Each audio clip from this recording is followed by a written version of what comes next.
দেখেন, একটা জিনিস আমি অনেকদিন ধরে উপলব্ধি করছি। আমরা অনেকেই খুব বেশি হাম্বল হতে গিয়ে একটা জায়গায় আটকে যাই, মানে নিজেকে এতটা ছোট করে ফেলি, নিজের উপরে বিশ্বাস থাকে না। আর তখন কি হয় জানেন, অ্যাকশন নেওয়া যায় না। দুনিয়া কিন্তু আপনার ইন্টেনশন দেখে না, দুনিয়া দেখে আপনি কি করতেছেন। আপনি যতই ভালো হন, যদি নিজেকে ঠিকভাবে প্রেজেন্ট করতে না পারেন, কেউ আপনাকে সিরিয়াসলি নিবে না। এটা হার্শ শোনালেও সত্য।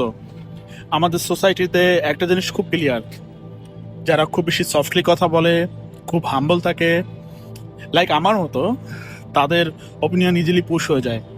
আর অনেক সময় এমন মানুষ দেখবেন যারা খুব একটা স্মার্টও না, কিন্তু কনফিডেন্টলি কথা বলে, তার কথাই সবাই শোনে। মাঝে মাঝে নার্সিসিজম ম্যাক্সিমাইজ করতে হয়। আপনি যদি নিজে ভাবেন আমি পারবো না, আমাকে দিয়ে হবে না, আমাকে আরো শিখতে হবে, তাহলে আপনি কখনোই সামনে যাবেন না। অ্যাকশনেবল লেভেলে যাওয়ার জন্য হলেও একটা সেলফ বিলিফ দরকার। নিজেকে বলতে হয়, আমি এখনো পারফেক্ট না, কিন্তু আমি ট্রাই করব। আমি ভুল করব, কিন্তু আমি পিছিয়ে যাব না।